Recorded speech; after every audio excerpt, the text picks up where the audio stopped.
Hello everybody, good evening, good afternoon, good morning, wherever you're watching me from. I just came across this video and you know how we do it on Susan Herbal Tips because we believe health is wealth. I just came across this educative, this inspiring, this amazing video. I said, no, I must share it with my audience because health is wealth. Don't allow anybody to tell you that you going for checkup, you going to seek the doctor, it means your faith is small. No.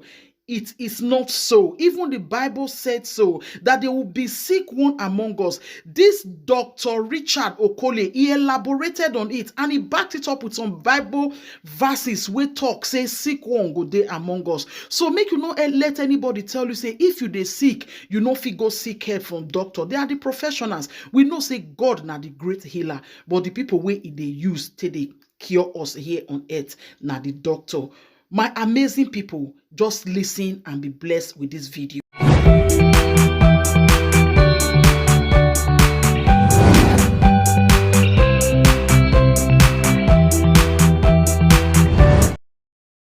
Please hear me.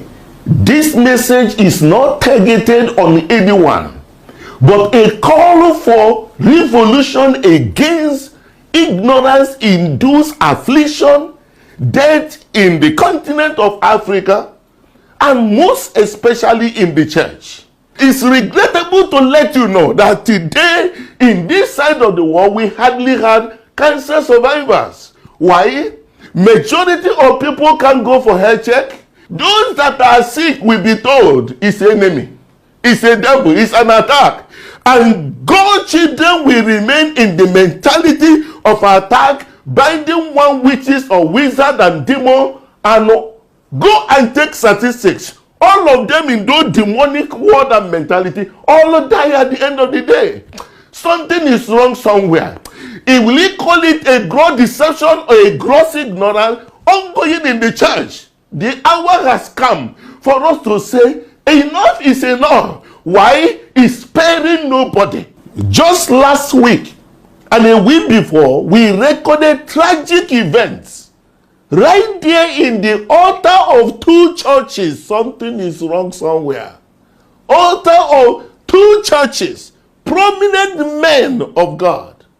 This man of God that had impacted lives with a lot of inspirational programs he had was invited in Onitsha for ministration. A day before, in his testimony you will hear, he had a chest pain. But of course, an attack must have come in that mindset or something. Here is last word for the church of God, and in change of this ugly narrative we have shared for years. My people are destroyed for lack of knowledge. Let's hear him. Several things stopped me from coming today. First was last night. I had a very severe chest pain that I could not lie down, so I sat down till morning and prayed. So I said, okay, I'll still come. And then the vehicle matter happened on the road. So I asked the Lord, is this a sign that I shouldn't come, or is there somebody the devil is battling? Did you know that after this, he couldn't stand again to speak? He got seated. The church thought he was just like he was really tired. He died.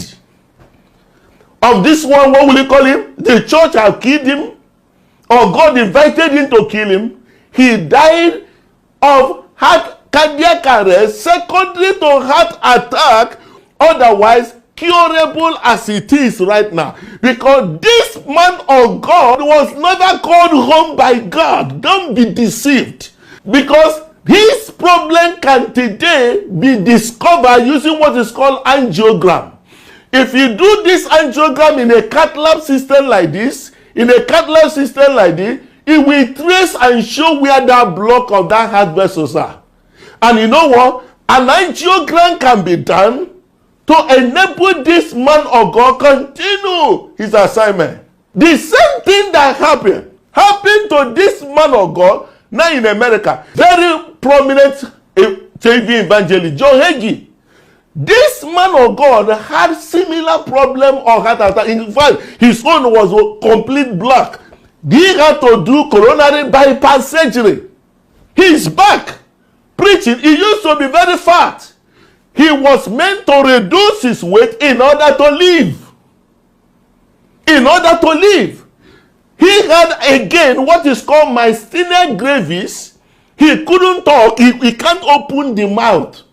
And you know what? He went through an injection of neoschizmin 20 hours every month for 4 months. That is total of 80 hours injection. He is back, preaching the gospel, touching the lives of people. Yes, he's a faithless man. That's why he went to hospital. But the Bible said a living dog is better than a dead lion. Now a lion is gone. Call him a dog. He's still alive.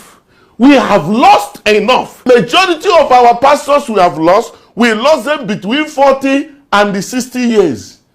How can we call that one longevity? How do we preach longevity therefore? Same week on the 6th of February, a man of God, a bishop in a prominent ministry, touching the life. Previous day he was in a program. While in a church in his altar, he collapsed. And by the time they brought him to the hospital, anointing oil was all over, smeared all over the white cloth he was wearing. Stone dead.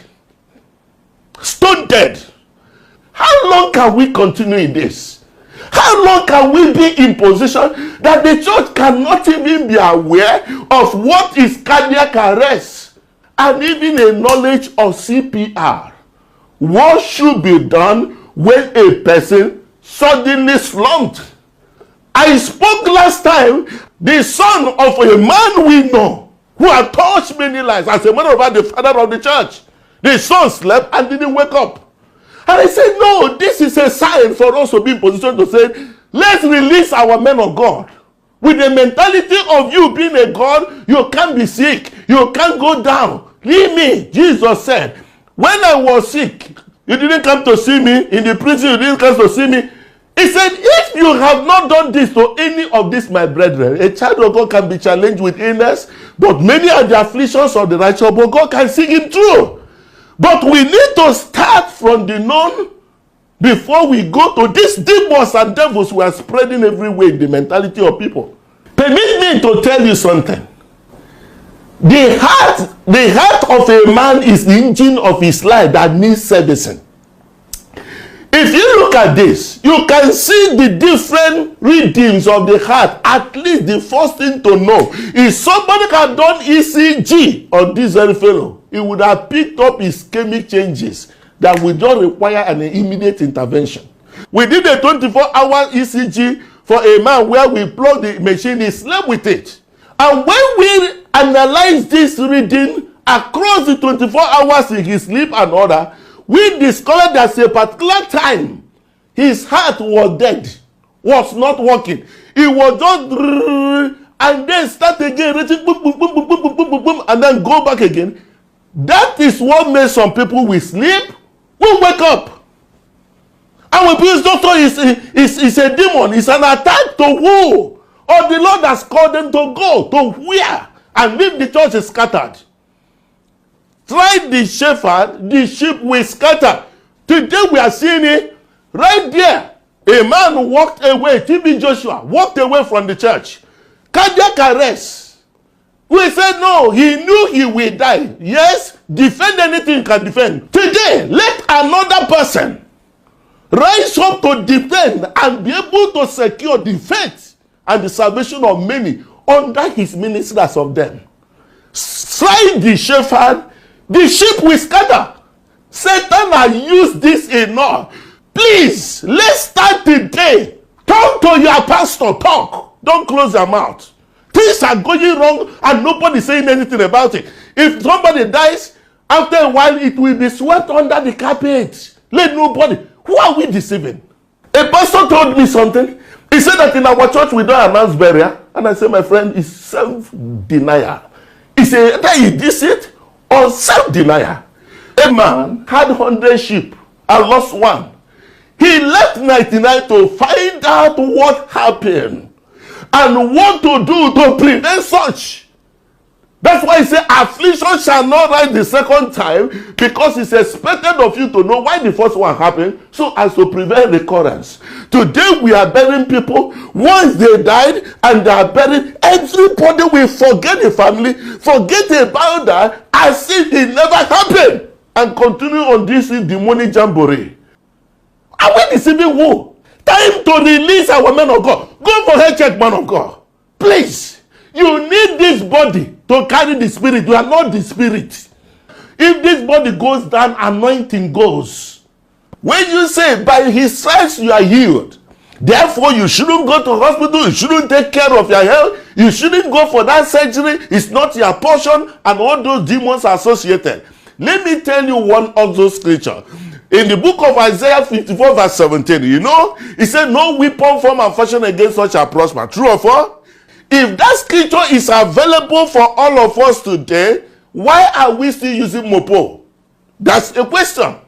Why do you have to use mopo to protect yourself against gunshots, whereas 99% of cause of death is sickness itself? We won't protect against that one. We will carry mopo up and down, whereas there is a scripture for you. No weapon formed and fashioned against you. Why shouldn't it be used? Simply because Jesus is the wisdom and the power of God, and that wisdom to be here is what gives us direction.